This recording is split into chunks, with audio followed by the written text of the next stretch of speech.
Welcome to the Small Steps, Big Wins podcast. I'm dedicated to helping you take control of your life. Together, we'll explore practical tips, expert advice, and inspiring stories to help you overcome obstacles and achieve your goals. Making small changes is possible and can lead to big results.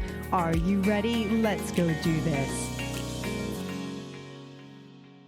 Right. It was great. It was perfect. I overcame that challenge and difficulty and just wrote this thing out. But it was nice to unplug, to get away, because then it allowed my brain to be completely just free to focus on what I needed to write. I love it. I'm gonna put together the Sue timeline. I feel like every conversation we have, you are doing something really cool and exciting. Like I've just watched your trajectory over the past, when did we meet? 2 years ago? Before I get you to introduce yourself, Stephen, so Yeah. we have been following each other's journey since in October 2022. It's now Yeah. February 2024, and so much has happened in that timeline. This is your podcast and not my podcast. I'm just I can hosting interview. it. You are my guest. So give everybody a background.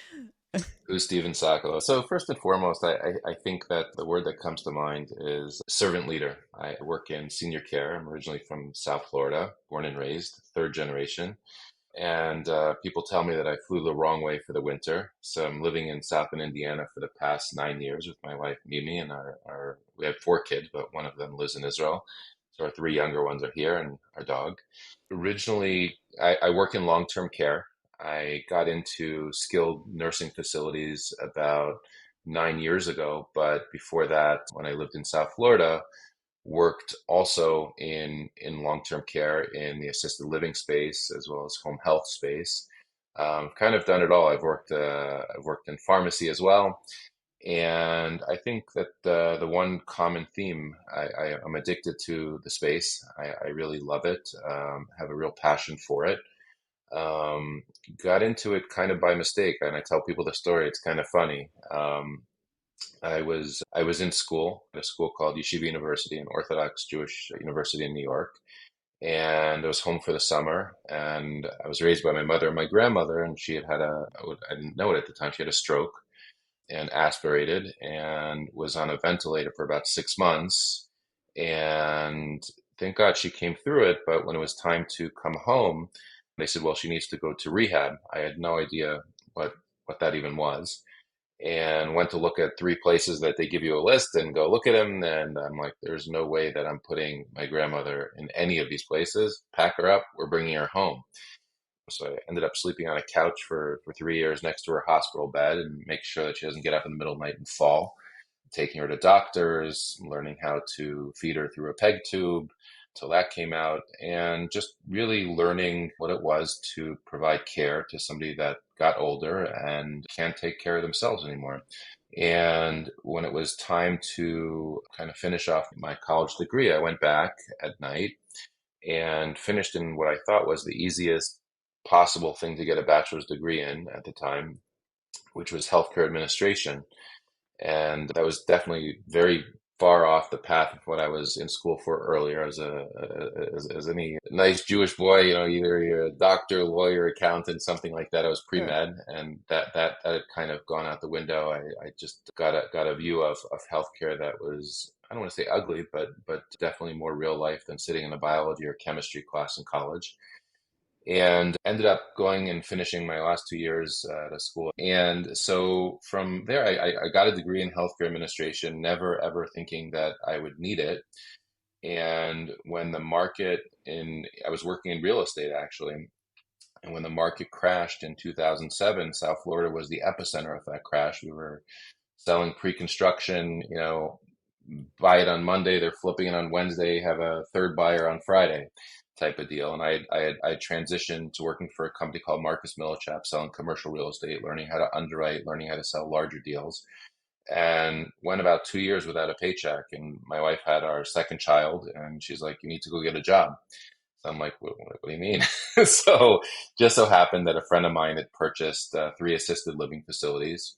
He had no idea that I had this background or this degree, which is pretty valuable in the healthcare world, in healthcare administration.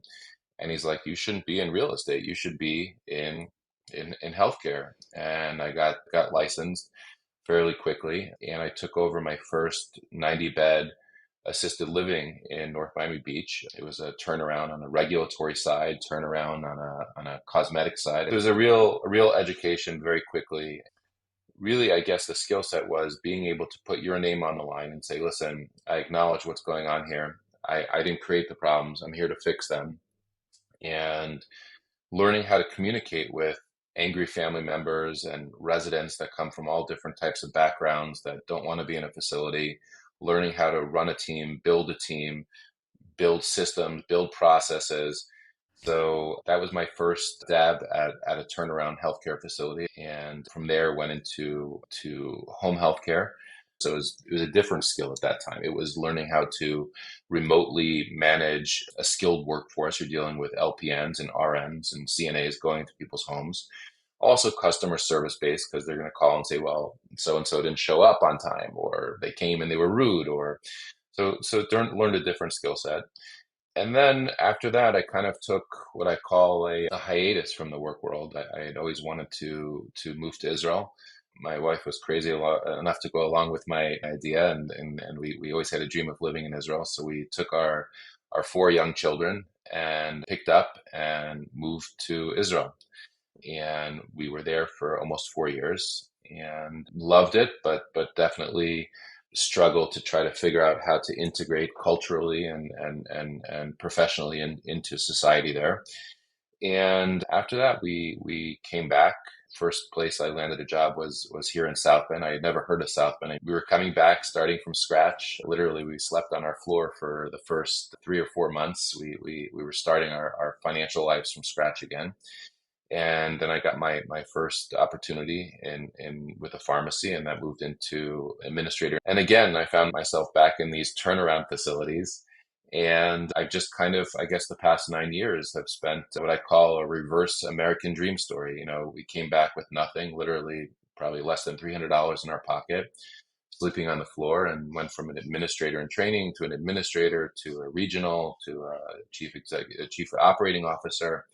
And in May, I started my own company called Azamra Healthcare. We manage two facilities out in Montana. So I commute from South Bend, Indiana, one small black hole, to Montana, a big black hole, at least travel wise. It's a wonderful state. At 1.2 million people. There's more cattle there than there are people, believe it or not. Just loving life. Our kids now, my oldest is married. He's 24, living in Israel with his wife Miriam. And we have a 16, two boys and two girls, 16, and then 15 and 13. So Wow. Oh my God, yeah, that's an amazing story. Laced in all of that. First of all, I'm guessing it's what, like a 25-year time span that you just covered in your story, yeah. 20-30 year time span. Yeah. What was most surprising about all of those experiences? And couple that with like whether or not you were fearful, or are you ambitious, or did you just kind of go head first? Because I know there's two questions in there. All of it kind of happened, like it just kind of like fell into place for you. It seemed natural. But then the second is to bounce from one thing to another that seems totally different, and then also to move your family to Israel. I mean, that's a big deal, to pick up and do that. So Yeah, it's a very interesting question, because I talk with my wife about this a lot now, and seeing our older son married now in his 20s. And I'll tell my wife, I can't believe he's doing this or that. Nothing bad, but she'll tell me, you did a lot crazier things. So in terms of fear, I think that being raised by a single mom, I'm the middle child. I have an older brother and a younger sister. I think the word is necessity. So when I took that for my first facility over, I literally had no idea what I was doing. I walked in, and you manage a team of anywhere between 8 to 12 people, your immediate management team. And then additionally to that, usually it's about 50 to 60 for a facility that size, like all the nurses, CNAs, maintenance, everyone. And I told them one thing. I said, I will work as hard as you. I'll never ask you to do anything I won't do myself. I'm new. I have a lot to learn. I'm sure that you can teach me a lot. I'm here to lead, but your mistakes are mine. So I said, I take responsibility for your mistakes, and you can have the successes. And I said to them, my philosophy for leadership was one in which I never want to see somebody, if you look at, you want to call it a chain of command, because in healthcare it's very structure oriented. And I said, I never want to see somebody that, let's say, if they start out as a CNA, in 5 years, I want to see you either as a manager, or I want you to have your LPN or your RN license. I want to see you as a nurse, because I said, if that doesn't happen, then I believe my style of leadership has not been successful. So I think in terms of fear, there was no choice, meaning I have to succeed at this role if I want to get a paycheck. Yeah, right. So I managed to put my fear aside and say, okay, I'm coming in here. How can we make this work? So when we picked up and we moved to Israel as well, it was just it wasn't a spur of the moment decision, but it was more based on a younger ideology, I guess, led by religious belief on how we feel about the land of Israel. But I think that the learning experience really, I took a lot away from it in terms of what your question was, fear. So when we came back to the United States, I think one thing that I had taken for granted, being raised in the United States and born here, is the opportunity that presented to an American citizen, which is opportunity. And we always learn about it in books and we talk about it and we look, but it's more on the idealistic side. It's not in reality. Right. And when we came back, I was prepared I said, if I need to go to the beach and push a hot dog stand, I'll do that. And I think that your average American who goes through our school system has a mentality that things are going to be handed to them. And I didn't wait for anybody to hand me anything. I put myself in the path of opportunity. And there was a sense of fear that, like, okay, do I actually have the skill set to do this? Versus let me jump in, and what I don't know, I'll buy a book on, I'll listen to a podcast, or I'll learn it on the job. And I think that the learning on the job part, I always tell people, administrators who've worked under me, I said, if you really want to learn your communities and you want to learn your buildings, you have to do two things. You have to round on every resident every day, because there's a lot of wisdom in our senior care facilities. Just because a lot of these people are infirmed or in bed and they look not like they did out in the community. I said, that person was a postman for 30 years. I'm sure he has a lot of stories to tell you. Or that person was a doctor or a lawyer or whatever. Yeah. But I think more than that, the team that they work with, we have a tendency when we work in very structured environments to overlook the lowest person on the totem pole. So I would always talk to the housekeeper, because if I wanted to know why a resident kept falling over, and when I was an administrator, over and over and over again, we couldn't figure out why they were falling, I would speak to the housekeeper, and the housekeeper who was in that room more than the nurse, more than the CNA, most of the times more than the administrator or managers who are, out doing 100 other things or in their office. You have to learn how to develop that relationship with everyone and lead everyone. So I think that fear for myself is overcome with data, Mm. arming yourself with information, and then that you can overcome the fear. Wow. So, Steve, listening to all of that, in all your experiences, you have a deep rooted philosophy and belief system in how you are interacting with people. I mean, I heard you say, like, you walked into your first position overseeing the nursing home, you didn't know what you were doing. And what I hear is your ego was checked at the door. You walked in, you didn't know what you were doing, and you came alongside of everybody and you told them, hey, I'm just as willing to get dirty as you, and I'm willing to put as much work in and take ownership. So, two questions out of that. The first is, how did your organization respond to that type of leadership? And the second is, how did you develop that type of leadership to walk in there and be able to do that? Because not everybody has that. So, what were some things you did? So I think I'll answer your second question first. I think where I got it from, I was raised by two very strong women, my mother and my grandmother. My parents got divorced. I was 6 years old, but she went to work. My grandmother stepped in to pick us up from school, and we moved in with her, and she went through a divorce herself at the same time from my grandfather. So it was these Wow. two women who were doing whatever they needed to do And then it's funny because I find these same very strong qualities in my wife, that she's everything I do, it's a true partnership. She knows my upsides, my downsides, my strengths, my weaknesses, but she's very good at taking my what I perceive as weakness and trying to get me to see it as a strength. I think that, to answer your first question, how I was perceived, like within the organizations. So I was given a lot of leeway, and so any company, I took it very personally. Meaning, if it was 90 residents that I was an administrator of that building, I treated it as if these were my family members. To me, the only thing that was important, my mission was, I've been entrusted to care for people.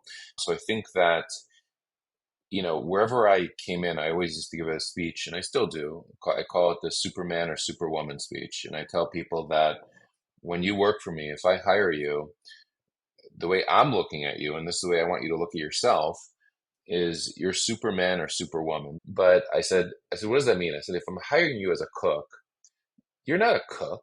That's just what you're doing right now to care for the people here. You're feeding them. I said, if I hire you as a housekeeper, you might be pushing a cart and it has cleaning stuff on it and you have a broom and a mop, but that's just the details. I said, really what you're doing is you're a caregiver.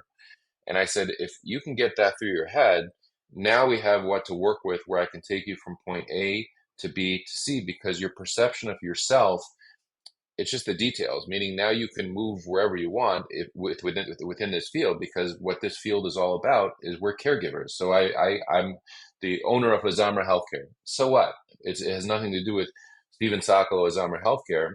Azamra Healthcare, actually, the meaning of Azamra, it's spelled Azamra. It's a very old concept that was written about by a rabbi named Rabbi Nachman well over 200 years ago, where the actual word in Hebrew means "I will sing." I'll sing out. So it's talking about praying, like a person will pray to God, sing out their God's praises. But he kind of reverses the concept, and he says a person needs to find their good points from within to stay away from being sad, because once a person's sad, they can't function, like depression. And he was talking about this before all of our medications nowadays, and he was talking about not just finding your own good points, but finding the good points of those around you and singing about them, talking about them, finding those good points, reinforcing those good points. And I found that concept, in terms of a leadership style, works well. It works well because a lot of people who work in healthcare, um, depending on how you look at nursing homes, depending on how you look at that space, in our country, we don't like talking about hard issues a lot, whether it's end of life, whether it's getting old. Um, but when you have to confront this idea of mortality, so people shy away from it. And I find that a lot of people we recruit into our industry, let's say you take a hospital nurse that was working in ICU or an emergency room, now they're working, and it's usually 1-3, 1-4 staffing ratio. Now you're giving them 1-25. So it's a different mentality. And to try to get them to keep that hustler, go-getter mentality of, you're going to serve these same residents, it's actually a harder job in a nursing home than it is in a hospital. But that's what I want. That's what I want working for me. It's all about mindset. It's all about, like you said, confronting the fear, getting into making yourself vulnerable to what you don't know, to moving along that pathway of what's next and how can I become better? Because if I become better, now I can serve somebody else better. It's about getting the right people in the right seats as well. But I want to Yeah. pull a couple of things out of what you were just talking about. What I wanted to pull out is that you have a deep level of compassion for people. Whether it's the people in the nursing home or whether it's the people you work with. And I want to pull that out because what I'm hearing is that because of that and because you care for the people, you want to see them also win as well. The other thing that I loved that you talked about is that you hired somebody to be a cook, but they're not a cook. And it goes back to our identities, how we perceive ourselves. That's how I identify. But really, you're stepping into that role and then you're embodying that role. And I love that you do that for those who work with you. So I enjoy that about you, listening to that. Let's talk about mindset, because I know you've done a lot of work, you've done a lot of coaching. What are your thoughts on your experiences and how those experiences have helped you get to where you are today? Sure.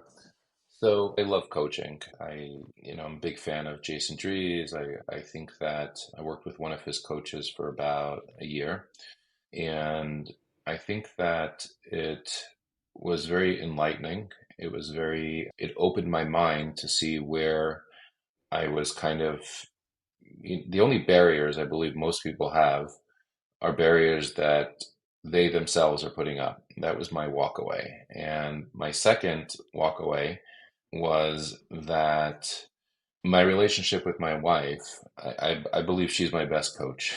She knows me the best. She knows when she calls BS when she needs to, and she's able to see past when I'm talking from a point of fear or when I am talking from a point of possibilities. And then if it's from a point of possibilities, really we have a very good partnership. I think that sometimes I'm the idealistic one and she's the realist, and sometimes the other way around, depending on the situation. I think that to me, coaching, it was very hard for me for a long time to distinguish the differentiation between am I in a coaching session or am I in a like a therapy session because it Sometimes would they get very cross. yeah they Sometimes do they're the they same. Yeah. yeah they do, and it gave me a new respect for what is the action that you're implementing based on this coaching session today or this coaching session over a month, or what are you doing with it? And I think that there's a lot of coaches out there today, and there's no shortage in our society of self-help, self-development. It's reshaping mindset on many different levels. But I think where I'm at today, it's more about what can I implement today to stay focused on one thing, let's say today or the week or a month or a year, that I can move forward, and what are my challenges. And when I break down those challenges, they're not always, whether let's say it's time, money, it doesn't always come down to that. More often than not, it comes down to, I'll give you a good example. So I recently started, I don't want to say syndicating, but working with investors to pursue larger nursing home deals. So we're talking like 10, 15, $20 million deals. And I use a planner, the one thing, Gary Keller's book, The One Thing. And there's one thing on his calendar that it talks about to do, that if you go back over the course of a year and you look at 365 days, can you tell me that week or that day what you were working on? Your one thing. So I did this exercise and I'm like, I'm all over the place. This is a task list. Like, what is Stephen involved in over 365 days? I have no idea what I'm like reading like another language. So I tried to do this, and I had to put together a pro forma on a $15 million deal. And I had it on my thing. The one thing today Steven's going to do is write pro forma, do pro forma. And I looked and I pushed it off for 3 weeks. And I'm like, Wow. what in the world is wrong with me? I know how to do a pro forma. I don't love working with numbers. If you ask my kryptonite, that's it. I always need people smarter than me around me that are better with Excel. I know the numbers, I just don't like Excel. And I said, you know what? I have no more excuses today. I said, I'm doing this today. It took 4 hours and I knocked it out. And I told my wife afterwards, I'm like, this was in my head. This was completely in my head that this was a big task. This was something that I'm weak on. This is something I don't like. But as soon as I took the action, the fear disappeared. The fear wasn't there anymore. It's no, oh, Stephen Sokolow doesn't know how to write performance. No, that's gone. Here's the performa. I'm good at the performa.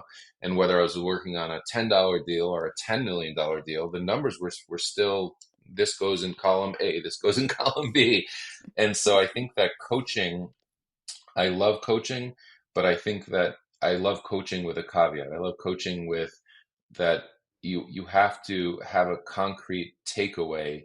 Go in with, what are you looking to talk about?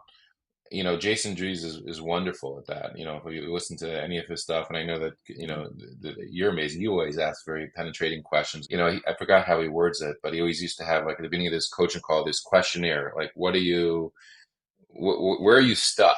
And Yeah. he was very good at getting to the bottom of it very quickly and getting you past it. And I think that if the coaching is producing results, great. If not, I would say find another coach. But otherwise, you're in therapy, where it's just Yeah, like, right. goes on and on and on. Yeah, it's that moving from theory to action. We can be stuck Yeah, in this overanalyzation. I mean, I'm guilty of it as well, where you just overanalyze, analyze, analyze. And you mentioned it, and I'm glad you did, where with writing that performa, that once you got going on it, there was no more fear. Like there was no reason not to keep going. And it took you 4 hours. And I have heard that the fear that paralyzes us actually only rests in the body about 8 to 10 seconds. I was listening to somebody talk about the research behind that fear that we build up inside of us really doesn't last that long. Once we start moving in that direction and doing that thing, it's not really fear anymore, and you can turn fear into excitement. This is the other thing that I found that was fascinating with fear, is that the body's physical response to fear and excitement are the same, produces the same type of response in there. The only thing that's different is how it's perceived. And I thought, yeah, wow, that was pretty cool. And the lies we tell ourselves, like we tell ourselves those limiting beliefs and those lies, and debunking them helps. And I yeah, think sometimes a good coach does that, a good friend. You mentioned Mimi, your wife, and how she is really good at seeing possibilities versus whether or not you're afraid of doing something. And, yeah. that's a gift. That's really a gift because It we're not is. always Yeah, able to see that ourselves. And we're thankful when we have somebody else in our life, whoever that person is, to be able to call out our own BS, as we say, to see that as like you're being afraid of something you don't need to be afraid of. Do you have an example of what that would look like, of something that was a possibility versus a fear? And she looked at it and she said, no, it's one, but the other. I'm just curious. yeah. I think that this example of when I went out on my own, it's not easy. I mean, commuting to 12-hour commute from South Bend to Great Falls, Montana, and Deer Lodge, Montana.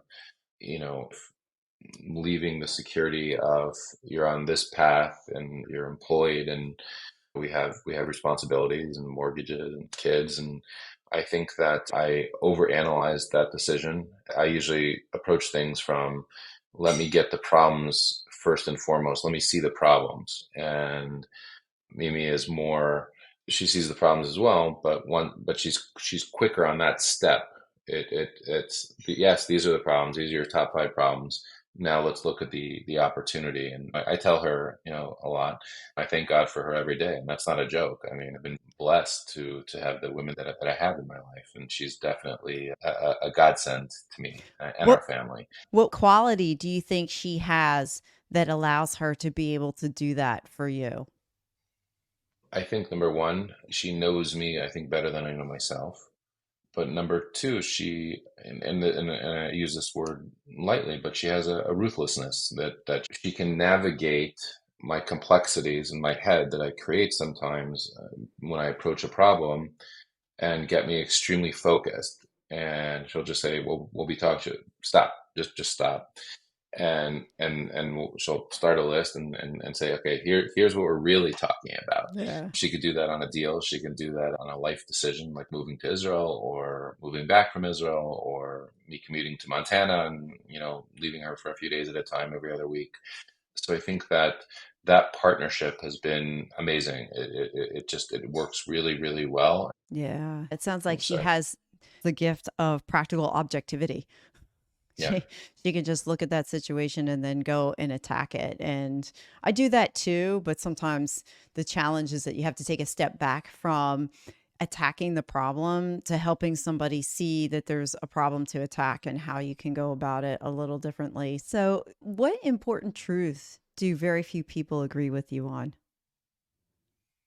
That's a good one. What important truth? I think the Superman, Superwoman, and at least in the private realm, I mean, we have disagreements, my wife and I, but overall, our values are very much aligned. It's about our family, it's about our kids, it's about, being Torah Jews and those values, religious values. But I think in the professional world, it's personal ownership. Do you own that, the care of the person you're giving of yourself to another person? Do you own it, or is it just a job? Are you clocking in? Or are you clocking out? Are you really Superman? Are you really Superwoman? Or are you just looking for a paycheck? So a lot Yeah. of people disagree, and it's funny. My wife, we joke around a lot about it.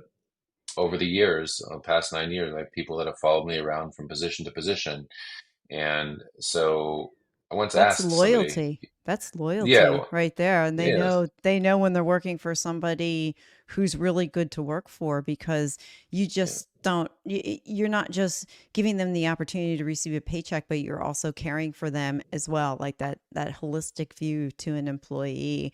I think that's just so important.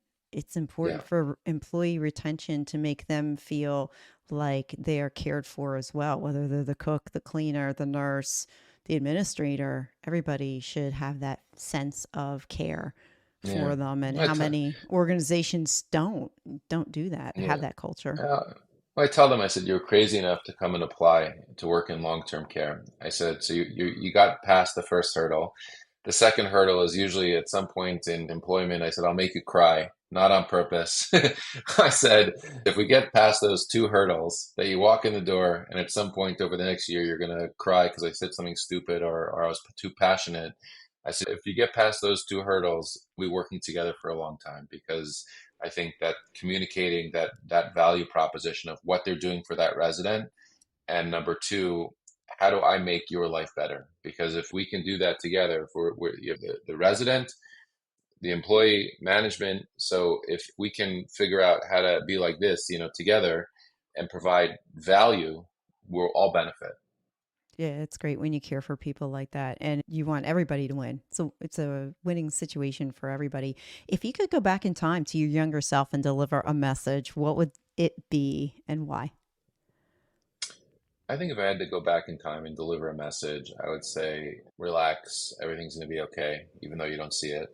I'm a pretty uptight person most of the time, and I think that I spend too much time, I have up until this point in life, too much time seeing the possible downsides to things and what could happen. A lot due to life experience that, That could be just been had. paralyzing too. Yes. Yeah, Yeah. but Yeah. just knowing that you have the skill set to see it through, and God doesn't give anyone problems that they're not capable of handling, I believe, and you'll be okay.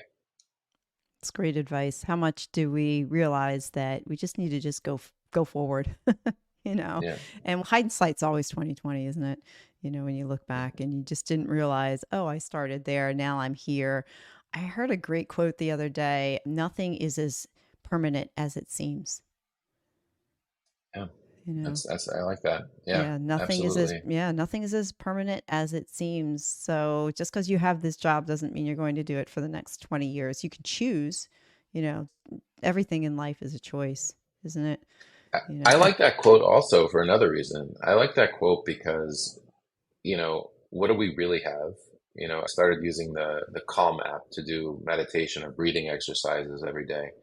And one thing, I didn't understand it for a long time. I've been using it for about a little over a year now. And they take you through this exercise, and you're breathing and deep breaths and yeah, relax and all this kind of stuff, and focus on your breath. And they said, get to a point in the breath where you're focusing on right now, each breath. So now this breath is taking you back to now.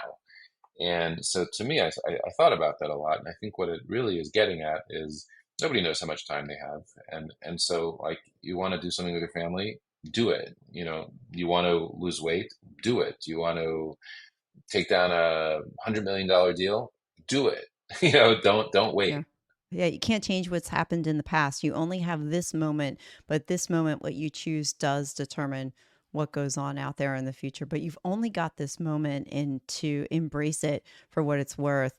And how much of us just kind of live life going, like thinking about the next thing, the next thing, the next thing, rather than just planting yourself and being present in the moment. Breath work does that. I've done a lot of studying recently on the importance of breath work and what it does for the brain, what it does for the body, how beneficial it is just to take those deep belly breaths in through the nose, Have out you through the done the nose. Ryan Kennedy? Have you done Not the yet. Ryan Kennedy? I learned Yeah, about he's Wim amazing. Hof. Yeah, I learned about Wim Yeah. Hof. So the Wim Hof method, there's three components to it: the cold shower, the breathing, the meditation. I've already done meditation for a while, and gratitude.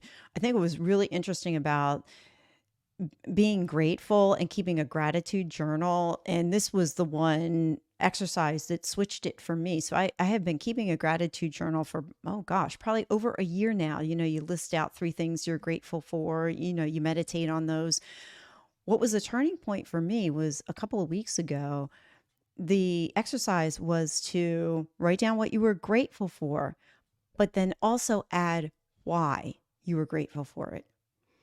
Because a gratitude journal can be like, I'm grateful I got up this morning. It's like, okay, I'm grateful I had this conversation with somebody. I'm grateful for my house. And then we stop and we don't go into the why. And You what don't. really, yeah, you don't. And what really No, no, no. flipped it, what? Yeah. I mean, what really I, flipped it for me was I am grateful for this conversation because Stephen opened my eyes to X, Y, and Z that I didn't see before, I'll or tell you what I always love about talking to you. So every conversation that we have, believe it or not, I don't know if you ever go back. I'm sure when you edit this stuff, you listen to it. But what's so fascinating to me is that so you so you're doing this exercise in the journaling and the grateful. I've done those before, but what's interesting, what comes out loud and clear, like if I was interviewing you, right, or just having a conversation. I don't know if you know this about yourself, but when you're talking to somebody else, that level of gratefulness and the why is very, very upfront and center. And I love that about our conversations. You're constantly, at least in my experience with you, very, very grateful for the experiences you're having, the people that you're around. And I think that's why people love talking to you because it's up front and center. You could tell that that's a value of yours in how you communicate. It comes across very clearly. thank you. I Yeah. appreciate that. That's honestly, I don't know if that's something I've always had, but I've felt it more in myself probably within the last year or two as I started my own personal development journey. When I joined Emerge in October 2022, Yeah. I realized I needed something to change in my life. So I just dug in really deep to figure out what were those areas that I need to work on, what were those areas that were lacking, what were those ones that weren't desirable. I think all of us personally, it's hard to see where our zone of genius is. It's hard to see those things that just come naturally to us. And I'm going to flip it. That's what I appreciate about talking with you, Stephen, because you see those things that I can't. So I'm just now riding the high and I appreciate the feedback. I'm so grateful for that. And Uh, I'm grateful for you too. Our conversations have always been enriching and I enjoy it as well. There's one question I want to flip it back to. What are your thoughts on manifestation and visualization, and how do you use those in your life if you do? Interesting. So, I know I talk a lot about my wife, but one thing that we're very like religious about is morning coffee. And when I was in coaching, I was also commuting. I had to leave the house fairly early in the morning, and it ate into my morning routine of having coffee with my wife. And when I was talking with the coach, she's like, You're sounding really grouchy. Like, walk me through what's going on." and and it was very funny because she just started laughing in the middle of the call, and I'm like, "What's so funny?" She's like, "You're such a baby." She's like, "What's bothering you is you're not having coffee with your wife in the morning." And so to answer your question, I don't have an official like routine or practice in terms of visualization or manifestation. There's two things. One is that morning coffee with my wife, we're talking about everything. We've done it since our kids are babies. When we were dating, we were just used to just our conversations were such that it was kind of like, I don't want to say a manifestation practice, but we would talk about the future. We would talk about our wants, our desires, what we like, what we don't like. So I believe that that's one. And I think number two, as an Orthodox Jew, we pray 3 times a day. And that relationship with God is extremely vital in terms of not just like opening up a book and saying the words, but having that real like back and I don't want to say back and forth like but in a kind of way, a back and forth where you know I wanna do a 15 million, $20 million nursing home deal and build a large portfolio of praying on that and talking to God about that, and we call that in Judaism hisbodedus. I think that that's a version of what you're asking about of manifestation. But other than that, a lot of my morning routine, I tried the cold showers, but I scream like a young girl.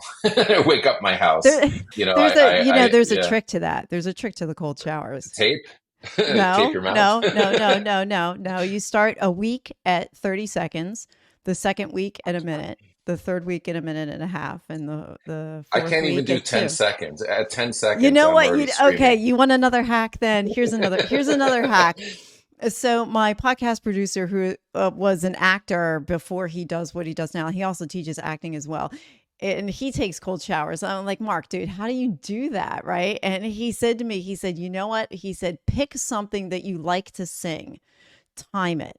Right. So he's like, anything, whatever it is, time it. And if it's 15 seconds, great. He said, then get in the shower. Or after you take a hot shower, like after you've done all the things you need to do, then turn it on cold and then sing that for the amount of time. So if you want to stay in the cold for 15 seconds and you know what you're singing is 15 seconds, then, sing it for 15 seconds. What happens is you're tricking your brain. Your brain can't focus on the fact that you're under the cold shower and sing at the same time. So I'm like, okay, I'll try this. No worries. And it was around Christmas time. So it's We Wish You a Merry Christmas. And I timed it. And it was like when I went through what I would sing, that was 15 seconds. So if I sang it twice in the shower, it worked. It absolutely worked. Then I got done. I was like, wow, this is way cool. Yeah. But that was the mind hack that he gave me in Wow. order to I do got the to try cold that. shower. Yeah. And it worked. I'll let you know how that goes. The funny thing is, and I had heard about it for a while too. And I'm like, oh, this is just BS. Like, why would you want to do this stuff? When I did it the first time and then I came out of the shower, I'm like, wow, that feels great. Like I was just so energized and ready to go that it just did something for the body. And there's lots of research that backs up the cold showers. Now they have the science that backs up all the benefits that come with taking cold showers. And honestly, the benefits can come in as little as 2 minutes. It doesn't Amazing. have to be 10 minutes under the shower. You don't have to start there in the cold, but that 2 minutes, when you work yourself up to that, it had physical benefits in the body, which I thought was pretty Oh, I cool. definitely recognize the benefits. I mean, Yeah. I'm Oh, much yeah. more Yeah. alert and yeah. Oh, yeah. Yeah. Cold plunge. I don't know if I could get there yet or not, but let's go back for a minute about the visualization and prayer. I wrote down here, prayer is a form of visualization. As you were explaining prayer in your time with God and talking with God and saying, God, I want to do this $30 million deal. And you're actually visualizing that in the form of prayer. So, Yeah. Yeah, so absolutely. I would say that you do visualization. It's just another method, because when we think of visualization, and I've talked to a lot of coaches and people who talk about visualization, you think there's one prescribed way to do it. And if you're not doing it that way, then that's not the right way. And that's can't be further from the truth. I mean, visualization, and in turn, that turns into manifestation. It's what works for you, and it's Yeah. at the end of the day, it's just activating your reticular activating system to get your brain to see that thing that you want. So whatever method Yeah. that is, and there's so many out there, and it's I just did as use one other individual. one. Yeah. Do you remember we talked about the Jason Drees's book, the Do the red cover one impossible. for it? Yep. Yeah, Do Do the the Impossible. So impossible. Awesome book. yes, yeah. So he has some really great, the repeat after me's. Hmm. I think those are great, and I Yeah. still use those. Yeah, I I do like too. that a lot. Yeah. Yeah, I do too. I did a couple of recordings off of a few of them out of his book because they were Yeah. just so good, and just his repeat after me mantras, that verbal component. And then when you couple that with the visual component, it takes that manifestation, it takes that desire for what you want in the future to happen to the next level. And it Yeah. opens your eyes to see possibilities too. And it may not actually go the way you wanted it to, but it gets you to see things that you normally didn't see before. So we talked about books. Is there any other books that you would recommend? I've taken a lot away from it, extreme ownership. Hmm. I think that, when you look at, I have a lot of respect for our military and what they do, but especially, special forces, naval SEALs, some of the situations they were in are just, I can't even imagine. But to take that skill set and translate it into the business world, I find very talented because you're trying to get people, and I'm sure their consultant clients are in all different realms, different spaces. Again, it goes back to mindset. If you're coming to work at the supermarket as a cashier, are you approaching your job as like a naval SEAL, like that kind of mindset? Like, I'm going to be the best at what I'm doing. Again, it's just a detail. Today I'm a cashier. Tomorrow I could manage a store. The next day I could own a chain of my own stores. So again, I think it goes back to, they talk a lot about, in the heat of the moment, and obviously they're talking about battle, but slowing it down and realizing that the outcome, even though you're working on a team, the outcome's on you. The cavalry is not coming. Nobody's coming to rescue you. If you're going to succeed, it's on you. Yeah, I like that battle that you said, and you're right. We don't actually have to be in a real physical battle. I mean, what's a battle to anybody is just a challenge or difficulty in front of them, and then Yeah. to take extreme ownership for that thing. I love that. I love that. I ask 3 questions at the end of all my podcasts. That's the first one. The second one generally unpacks a can of worms or opens a Pandora's box, but I love it anyway, so I keep it. What's one question or topic you wish I would have asked about, and how would you have answered that question or expanded on the topic? I think you ask it in a roundabout way, and it has to do with the name of your podcast, Small Step, Big Wins. So I think you asked it in a roundabout way. You got it out of me, but I think that along my journey, at least, and I'm a big fan of your podcast. I've listened to all your episodes. I think you get that out of your guests as well. I think if you would ask it flat out, I'm sure it would overwhelm people. Tell me some small. I mean, you have like big guests on your podcast, not like me, but I like tell me small steps that led to big wins.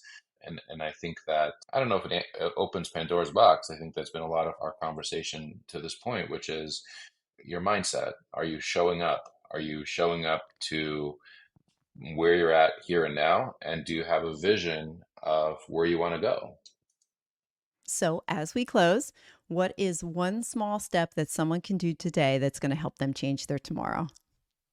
One small step, I would say, commit to learning, meaning listen to as many podcasts as you can. I would listen to all of the episodes of your podcast for sure, but read. There's a lot of good people out there that have been along the same journey that whoever's listening, myself included, are on. When you get to, especially on podcasts, but when you read books, I think that it's presented in a certain way that they're not telling you the crappy side of things. Some of them do. But on a podcast, you can pick up in tonal inflection. You can pick up on the words they're using, the descriptions, the emotions behind it. So I think that find somebody that you connect with and listen, but get practical takeaways. Meaning, if you listen to a podcast, this is something I started a while ago. So just what's the takeaway? Take one takeaway, some actionable step that you're going to implement today, like within an hour of listening to this podcast, that you're going to use. I love it. I love asking that question at the end because I have just like this library now of what things people can do today to help them change their tomorrow. I think it's great. Stephen, What's what's thanks. what's what's the best answer you've gotten so far? Oh my gosh, the best answer I've gotten so far. Oh, now you're putting me on the spot because it's the best answer. I have to go back and listen to some of them.